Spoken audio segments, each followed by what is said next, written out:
विशाल ground में सैकड़ों बच्चे लाइन में खड़े थे और माहौल पूरी तरह से शांत था। स्टेज पर मौजूद हेडमास्टर ने माइक संभालते ही ऐलान किया कि आज मार्शल सोल अवेकनिंग सेरेमनी की शुरुआत होने जा रही है। भीड़ में खड़ी लियू रुयान बहुत परेशान दिख रही थी। उसके मन में बस यही डर सता रहा था कि क्या वो कभी कल्टीवेट कर भी पाएगी या नहीं। ठीक उसके पास खड़ा ली तियान बिल्कुल शांत था। उसे इन सब बातों से कोई फर्क नहीं पड़ रहा था। उसके लिए ये सब वही पुरानी घिसी पिटी कहानी थी।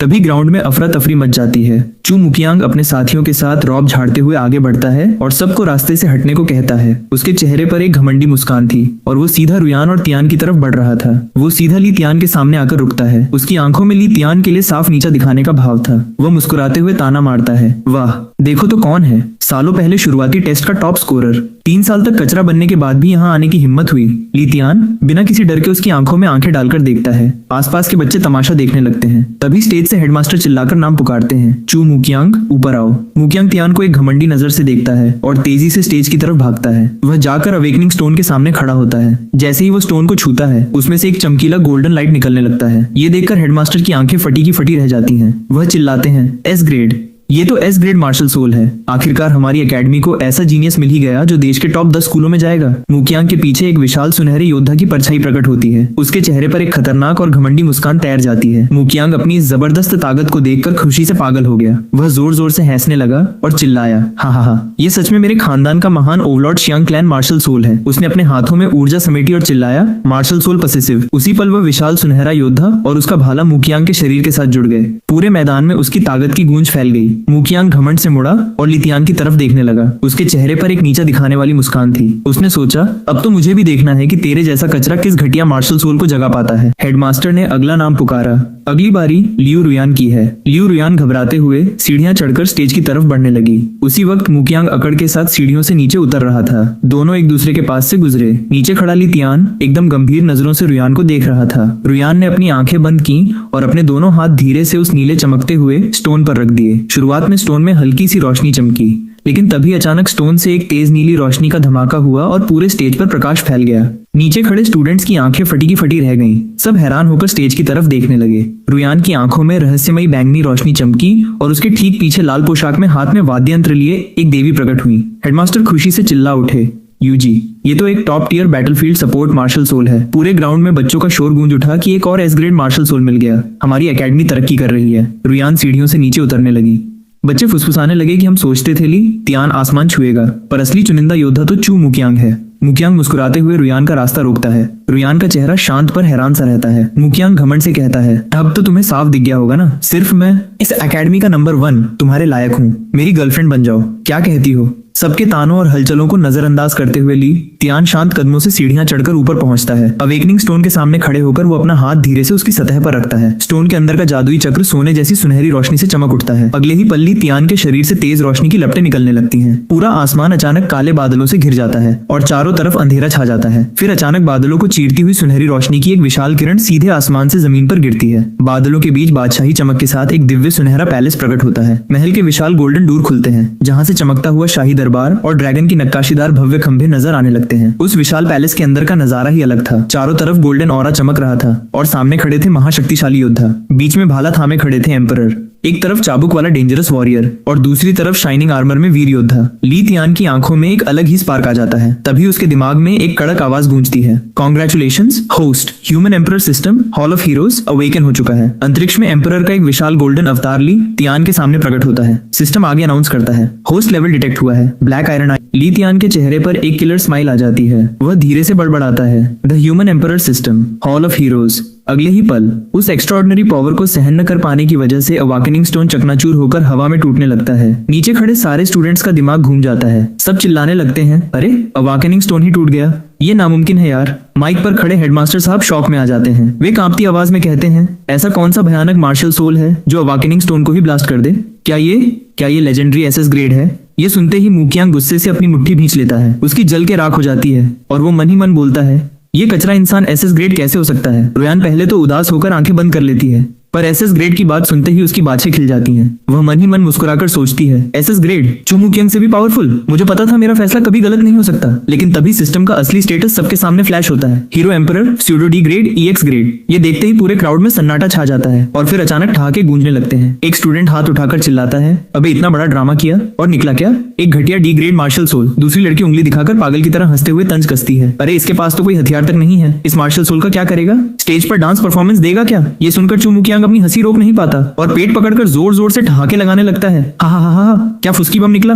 मामला संभालते हुए टीचर अनाउंस करते हैं, शायद अवाकेनिंग स्टोन में एनर्जी के गड़बड़ फ्लो की वजह से ये ब्लास्ट हुआ था। फिर वे ली तियान की तरफ मुड़कर बोलते हैं, ली तियान तुम अभी नीचे जा सकते हो। हर मार्शल सोल की अपनी एक ताकत होती है, घर जाकर इसे अच्छे से समझो। ली तियान शांति से सिर झुकाकर कहता है, थैंक यू सर।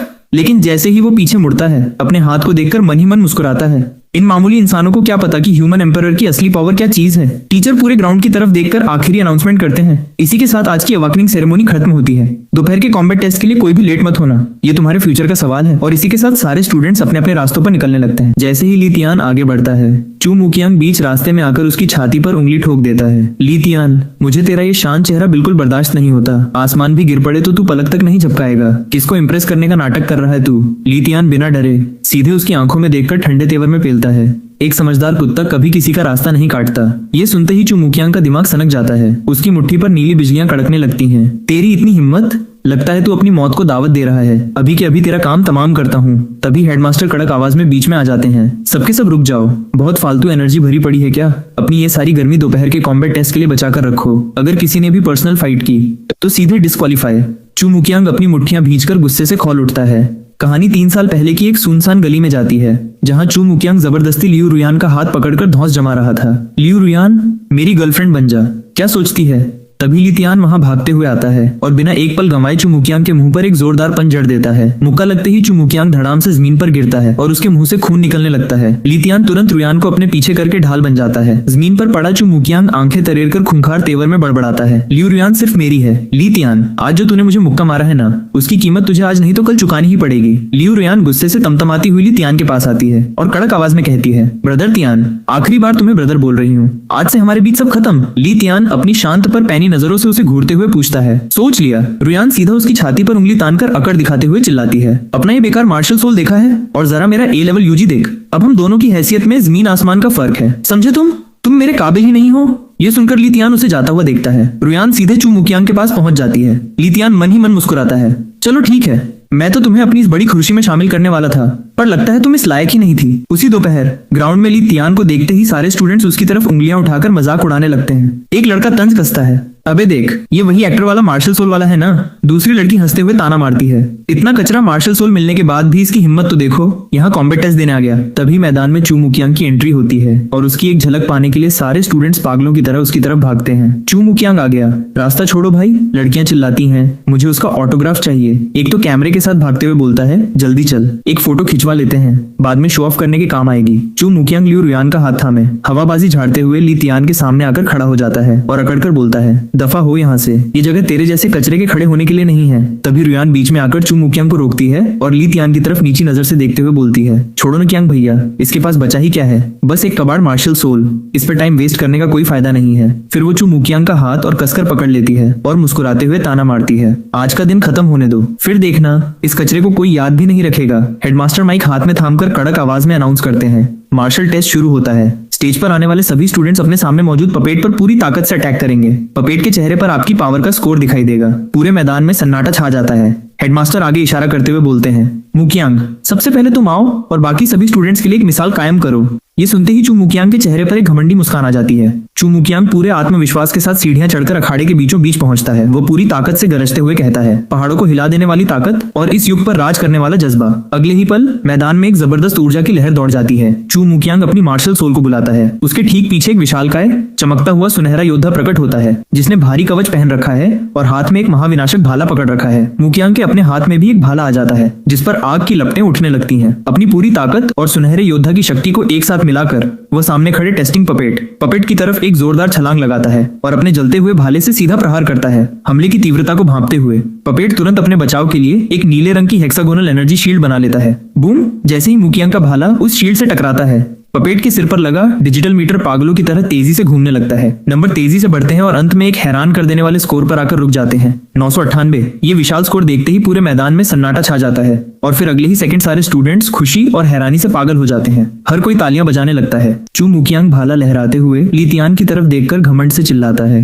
देख कचरे, ये पावर स्कोर ही तेरी औकात है। धमाका इतना तगड़ा था कि पपेट वहीं जमीन पर ढेर हो जाता है। तभी प्रिंसिपल खुद हवा में छलांग लगाकर सीधा रिंग में लैंड करते हैं और चिल्लाते हैं, शानदार, सियांग क्लैन की मार्शल सोल का जवाब नहीं, क्या पावर है। गुकियांग अपने एटीट्यूड में सिर झुकाकर मुस्कुराता है, तारीफ के लिए शुक्रिया हेडमास्टर। अब आई ली तियान की बारी। वह शांत कदमों से आगे बढ़ता है और गंभीर आवाज में बोलता है, समन हॉल ऑफ हीरोज। उसके ऐसा कहते ही अचानक पूरा मौसम बदल जाता है। आसमान में काले घने बादल छा जाते हैं और कड़कड़ाती बिजली चमकने लगती है। तभी एक के बाद एक 3 महाशक्तिशाली एस क्लास मार्शल सोल्स प्रकट होते हैं। सुनहरे कवच में भारी गदा थामे चिन शियोंग, बैंगनी काली खौफनाक ऊर्जा से भरा लुओ चेंग और चांदी की तरह चमकता हुआ भालाधारी युवे गोंग। ली तियान के इर्द गिर्द इन तीनों एस रैंक एम्परर को एक साथ खड़े देखकर पूरे मैदान में खौफनाक सन्नाटा छा जाता है। तीनों मार्शल सोल्स तेजी से ली तियान के शरीर के अंदर समा जाते हैं। जैसे इतनी भयानक और असीम शक्ति उसके शरीर में समाती है, उससे निकलने वाले जबरदस्त प्रेशर और ऊर्जा के दबाव से उसके पैरों तले की जमीन चरचराकर फटने लगती है। ये नजारा देखकर हेडमास्टर की आंखें फटी की फटी रह जाती हैं और वे हकलाते हुए चिल्लाते हैं, ये लड़का,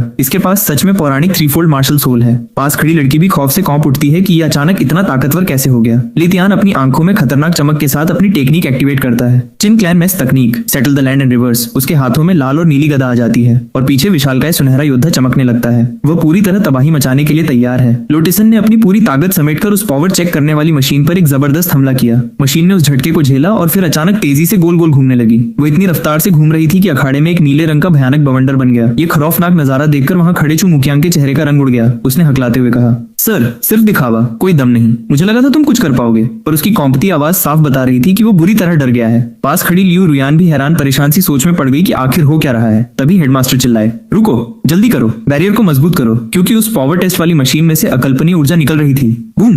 एक जबरदस्त धमाका हुआ।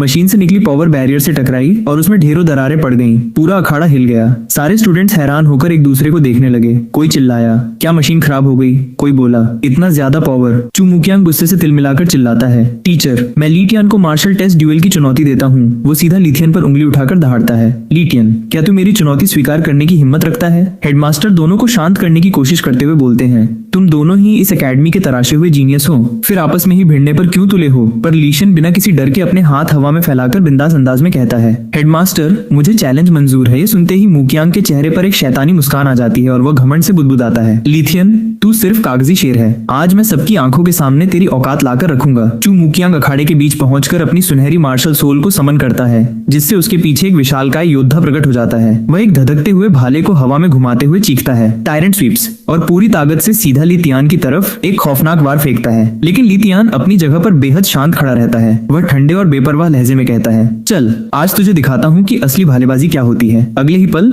ली तियान के शरीर से एक असीम ऊर्जा निकलती है। देखते ही देखते उसका पूरा शरीर एक बेहद हाईटेक, चमकीले और ताकतवर आर्मर सूट से ढक जाता है। उसके पीछे पंख निकल आते हैं और हाथ में एक सुनहरी चमकता हुआ भाला आ जाता है। चू मुकियांग अपनी पूरी ताकत झोंकते हुए अपनी स्पीयर टेक्निक का पहला मूव फेंकता है, first form, hook lock 8 wastes. लेकिन ली तियान का आर्मर और उसकी फुर्ती इतनी जबरदस्त होती है कि वो बिना एक खरोंच खाए सीधे मुकियांग पर वार करता है। Second form, silver crane notes. एक ही पल में हवा में चमकती हुई रोशनी कौंधती है और अगले ही सेकंड ली तियान के नुकीले भाले की नोक मुकियांग की सीधी गर्दन पर जाकर रुक जाती है। मुकियांग की आंखें फटी की फटी रह जाती हैं और पसीना छूट जाता है। उसे समझ ही नहीं आता कि क्या हुआ। ये खौफनाक नजारा देखकर हेडमास्टर घबराकर चीख पड़ते हैं, रुक जाओ ली तियान, सब लोग रुक जाओ। मुकियांग खौफ और गुस्से से कांपते हुए हेडमास्टर की तरफ उंगली दिखाता है और बिलखते हुए चिल्लाता है, प्रिंसिपल, इस बंदे ने तो पहले सिर्फ डी रैंक मार्शल सोल अवाकन किया था, तो फिर ये अचानक मेरी ए रैंक मार्शल सोल को ऐसे कैसे दबा सकता है? मुकियांग हार पचा नहीं पा रहा है। वह घमंड और जलन में अंधा होकर चिल्लाता है, मुझे शक है कि ली तियान ने फॉरबिडन ड्रग्स का इस्तेमाल किया है।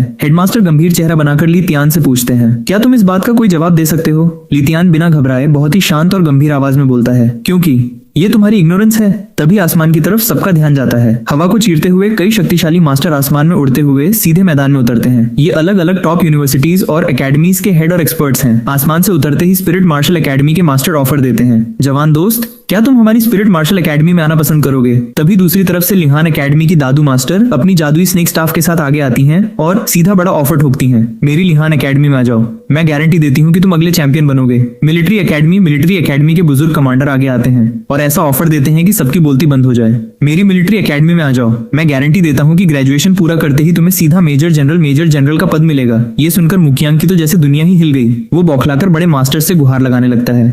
लीडर्स, आप सब अपनी आंखें खोलिए, इसके बहकावे में मत आइए। मुझे पक्का यकीन है कि इसने अपने फ्यूचर पोटेंशियल को दांव पर लगाकर बैन की हुई दवाइयां खाई हैं। तभी मिलिट्री वाले बुजुर्ग मास्टर मुखियांग को चुप कराते हुए समझाते हैं, बच्चे, आज ये बूढ़ा तेरी गलतफहमी दूर कर देता है। ये कोई बैन ड्रग्स का असर नहीं है, बल्कि मल्टी मार्शल सोल अवेकनिंग है। अगर मार्शल सोल्स आपस में मैच कंपैटिबल हो जाएं, तो कोई भी बंदा अपनी मर्जी से पावर्स को कंट्रोल, बढ़ा या समेट सकता है। ये सुनकर ली तियान अपने गाल पर हाथ रखकर पसीना पोंछते हुए मन ही मन सोचता है, अरे यार, आप लोग तो फालतू में गलत समझ रहे हैं। सच तो यह है कि वो मेरी मार्शल सोल थी ही नहीं। तभी पास खड़े एक दादू मास्टर बड़े प्यार से ली तियान से पूछते हैं, ली तियान, अब क्या तुम हमें सच सच बताओगे?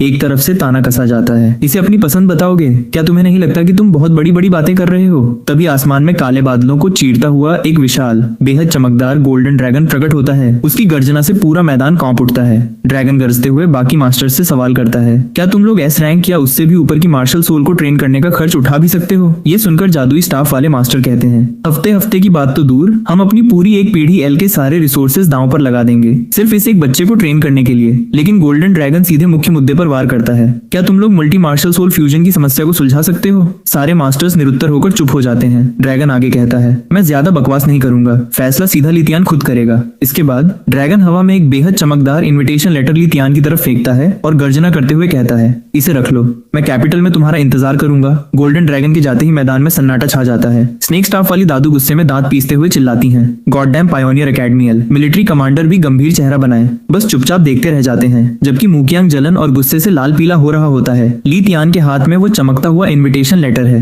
वो उत्सुक होकर सीनियर कमांडर से पूछता है, सीनियर, यह पायोनियर एकेडमी किस तरह का स्कूल है? मैंने इसके बारे में पहले कभी क्यों नहीं सुना? मिलिट्री कमांडर बेहद गंभीर आवाज में समझाते हैं, बच्चे, पायोनियर एकेडमी एक टॉप सीक्रेट जगह है जो कॉन्फिडेंशियल एग्रीमेंट के तहत काम करती है। जो लेटर तुम्हारे हाथ में है वो सीधा एडमिशन नहीं, बल्कि सिर्फ उनके एंट्रेंस एग्जाम का बुलावा है।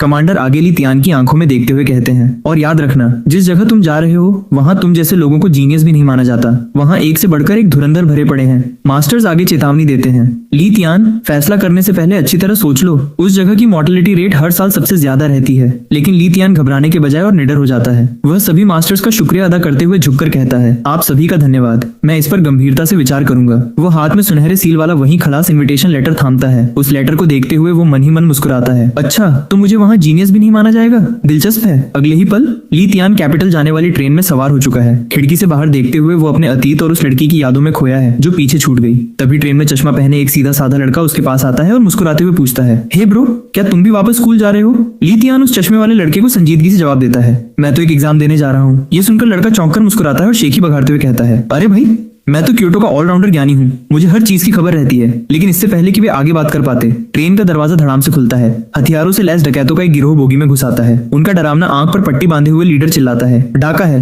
अपने सारे कीमती सामान तुरंत टेबल पर रख दो। लितियान और बाकी यात्री सन्न रह जाते हैं। लेकिन तभी बोगी के बीच से एक आर्मर सूट पहने हुए निडर लड़का खड़ा होता है और कड़क आवाज में गरजता है, रुको, ये कोई आम लड़का नहीं, बल्कि स्पिरिट मार्शल एकेडमी का टॉप स्टूडेंट श्यांग मुरेन है। वो अकेले ही डकैतों के पूरे गिरोह के सामने सीना तानकर खड़ा हो जाता है। उसे देखते ही ट्रेन में बैठे यात्री राहत की सांस लेते हुए चिल्लाते हैं, ये तो श्यांग मुरेन है, अब हम सब बच गए। डाकुओं का सरदार आंख तरेरते हुए घूरता है और चिल्लाता है, लड़के, क्या तुझे अपनी जान प्यारी नहीं है? स्पिरिट मार्शल एकेडमी के नाम पर ढौंस जमा रहा है। लेकिन श्यांग मुरेन बिना डरे कड़क आवाज में ललकारता है कि सब मिलकर इन चूहों को रोको। एनफोर्समेंट टीम जल्द ही यहाँ पहुंचने वाली है। इसके बाद पूरे डिब्बे में अफरा तफरी मच जाती है और हथियारों से लैस डाकू यात्रियों पर टूट पड़ते हैं। डाकुओं का सरदार अपनी लाल रोशनी से दमकती खौफनाक खोपड़ी वाली तलवार निकाल लेता है, तो जवाब में श्यांग मुरेन अपना भारी भरकम जादुई हथौड़ा प्रकट कर सीधे उसकी तलवार पर दे मारता है। दोनों के हथियारों की टक्कर से पूरे डिब्बे में बिजली जैसी चिंगारियां उठती हैं और एक जबरदस्त ऑरा की लहर फैल जाती है। डाकुओं का सरदार अपनी पूरी ताकत से लाल तलवार लहराते हुए सब पर हमला करने का हुक्म देता है, जिससे उसकी ताकत के आगे श्यांग मुरेन का हथौड़ा भी डगमगाने लगता है। एक तरफ जहाँ श्यांग मुरेन संघर्ष कर रहा है, वहीं लितियान चुपचाप अपनी आंखें बंद किए सीट पर बैठा रहता है।